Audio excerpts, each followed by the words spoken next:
بسم اللہ الرحمن الرحیم.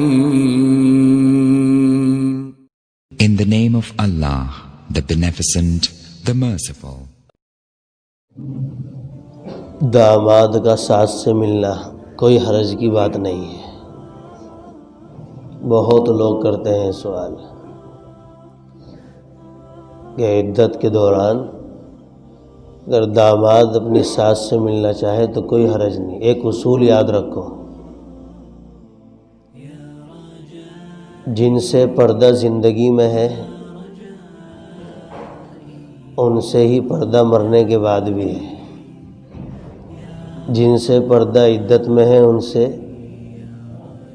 عدت سے باہر بھی ہے.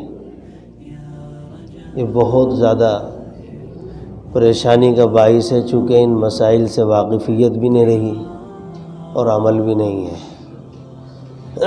ایک مرض تو بہت عام ہو گیا ہے، اس کو ابتلاء عام کہتے ہیں.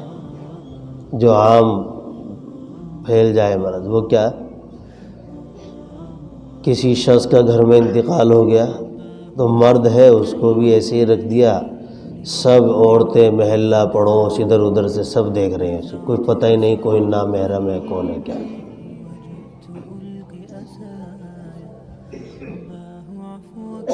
کسی عورت کا انتقال ہو گیا تو اسے رکھ دیا، کچھ پتہ نہیں ہے کون مرد جا رہے ہیں اندر گھروں میں گھسے، سب دیکھ رہے ہیں. ایک جگہ ہمارا جانا ہوا، کسی کا انتقال ہو گیا تھا. بہرحال وہ تو مرد تھے، لیکن ان کے چاروں طرف عورتوں کی اس قدر بھیڑ، اور وہ اصرار کر رہے ہیں چلو دیکھ لو زیارت کر لو. اور بھی علماء وہاں بیٹھے تھے. میں نے کہا کہ بھئی زیارت کرنا بھی کوئی واجب، فرض، سنت یا مستحب تو ہے نہیں. غم میں شرکت ہے، آگے ہیں. رسول اللہ صلی اللہ علیہ وسلم نے بعض صحابہ کے انتقال کے بعد زیارت کی ہے، بعد نہیں بھی کی. ثابت ہے یہ بات. اب اسی کے اوپر بہت سارے، ابھی ایک جگہ سے معلوم ہوا کہ 3 دن تک اسی لیے رکھا گھر کے اندر ناش کو کہ کوئی رشتہ دار باہر سے آنا تھا ودیش سے. کون سا دین اسلام چل رہا ہے ہمیں پتہ ہی نہیں ہے، کیا دین چل رہا ہے. مسلمان کون سے دین پہ عمل کر رہا ہے، کہاں سے یہ اسلام کو اخذ کر رہا ہے، کیا کر رہا ہے، اسے پتہ ہی نہیں. معلوم کسی سے کرنا نہیں ہے، بس جس راہ پہ چلے جا رہے ہیں، کچھ نہیں ہے.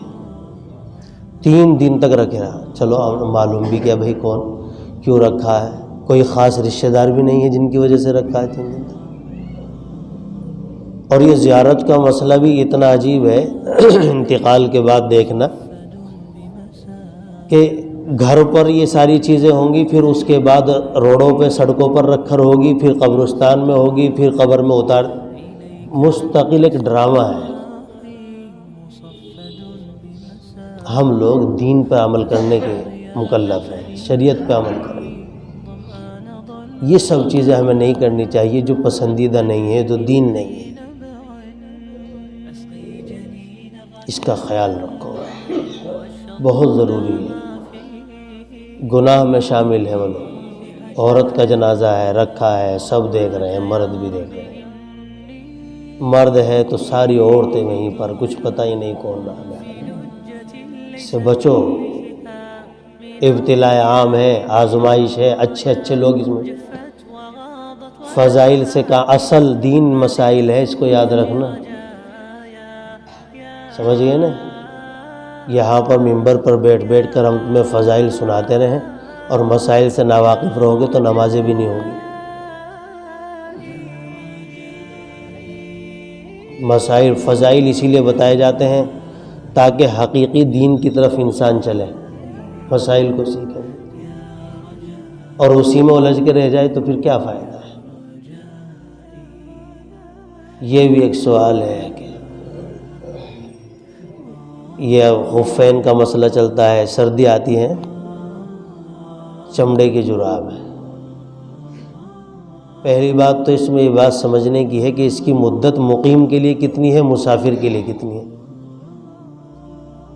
جو مقامی ہیں اپنی بستی میں اپنے محلے میں رہ رہے ہیں، شرعی مسافر نہیں ہے. شرعی مسافر اسے کہتے ہیں جس پر قصر ہو جائے. اس کے لیے ہے کہ 72 گھنٹے تک وہ اس پر مسح کر سکتا ہے، 3 دن. اور جو مقامی ہے اس کے لیے ہے 24 گھنٹے. اور یہ کب سے ہوگا؟ جب اس کی وضو ناقض وضو کوئی پیش آ جائے، مثلا ریح کا خارج ہونا، پیشاب کا کرنا، اس کے بعد وضو کر کے وہ اس کو پہن لیں. اب پہلی مرتبہ جب یہ چیز ہوئی تو اب 24 گھنٹے لگیں گے، اب 3 دن لگیں گے وہ چمڑے کے مسح کرنے کے لیے.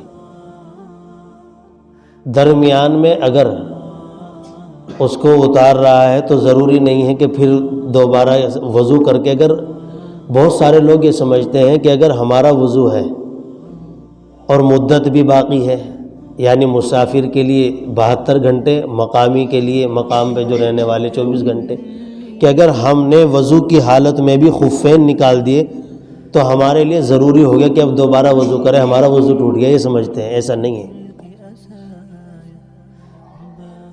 یہ بھی سمجھیں، معلومات بھی کرنا چاہیے. فَاسْأَلُوا أَهْلَ الذِّكْرِ إِن كُنتُمْ لَا تَعْلَمُونَ. قرآن کریم میں باری تعالیٰ فرما رہے ہیں کہ جاننے والوں سے معلوم کر لو جو چیز تم نہیں جانتے. کیوں خواہ غلط کیے جا رہے ہیں اس کو؟ دین میں ہر ایک اس کا یہ سمجھ لیجئے کہ ہر چیز کا سولوشن ہے، حل ہے. ابھی ایک سوال کہیں روز پہلے آیا اور وہ ہنسنے لگے سوال دینے سے پہلے مجھے کہ یہ میں ایسا مسئلہ معلوم کرنے آیا ہوں کہ پتہ نہیں جواب ملے گا بھی یا نہیں ملے گا. یا میں نے کہا کوئی بھی آپ استنجے سے لے کر کوئی بھی مسئلہ بڑے سے بڑا، طہارت کا، کھانے پینے کا، سونے کا، یہ سب معلوم کریں، سب ملے گا دین کے اندر. انہوں نے کہا کہ مرغی کے پپوٹے نکلتے ہیں، پپوٹا اور کلیجی اور اس کے پنجے، کیا یہ کھانا جائز ہے؟ میں نے کہا ناجائز نہیں ہے، جائز ہے صاف کر کے اچھی طرح دھو کر اس کو کھائیں. یہ سوپ بنا کر پی لیں، ناجائز نہیں. تو بہت خوش ہوئے کہ بتاؤ اس کا بھی حل ہے شریعت میں، سب چیزوں کا حل ہے. تو بھائی یہ ضروری مسائل ہیں، ان کا ہم لوگوں کو خیال کرنا چاہیے. یہ تو دیکھ کر ہمیں بہت تکلیف ہوتی ہے، بہت پریشانی. کہیں عزاداری میں ہمارا جانا ہوتا ہے تو وہاں ہم صاف کہہ دیتے ہیں بھئی کیا ہو رہا ہے. کسی شخص کا، مرد کا انتقال ہوا ہے نا، عورتوں کو ایک طرف کرو، ادھر کرو. بڑی ذلت اور رسوائی کی بات ہے، یہ سمجھ میں نہیں آتا. پردے کا خیال رکھنا بہت ضروری. جب زندگی میں پردے کا خیال نہیں رہا تو مرتے وقت ہی کہاں رہے گا بھائی؟ زندگی میں ہی نہیں ہے تو مرنے کے بعد کیا ہوگا؟ وہاں بھی بس یہی چلے گا سب. اللہ تعالی ہمیں صحیح دین پر عمل کرنے کی توفیق نصیب فرمائے. علماء موجود ہیں، اہل اللہ موجود ہیں، اسپیشلسٹ شریعت کے موجود ہیں، قرآن و حدیث کے موجود ہیں، فقہ کے موجود ہیں. ہمیں طلب ہو، معلوم کریں تو ساری چیزوں کا حل ہے.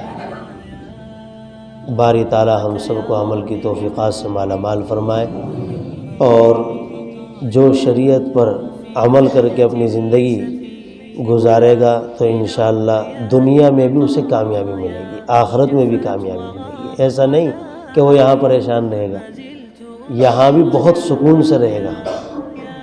یہاں بھی اس کی جنت ہی ہے اور وہاں بھی جنت ہے.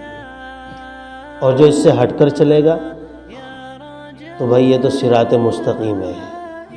جو صراط مستقیم سے ہٹے گا تو پھر تو نقصان ہی نقصان اٹھائے گا، خسارہ ہی خسارہ اٹھائے گا، پھر اسے نفع نہیں ہوگا. سمجھ میں آئی بات یا نہیں آئی؟ اللہ تعالیٰ سے دعا کرو، اللہ تعالیٰ یہ جذبہ ہمارے اندر پیدا فرما دے کہ ہم معلومات کرتے رہیں، چلتے رہیں، ڈرتے رہیں تو کام بنے گا انشاءاللہ. الحمدللہ رب العالمین.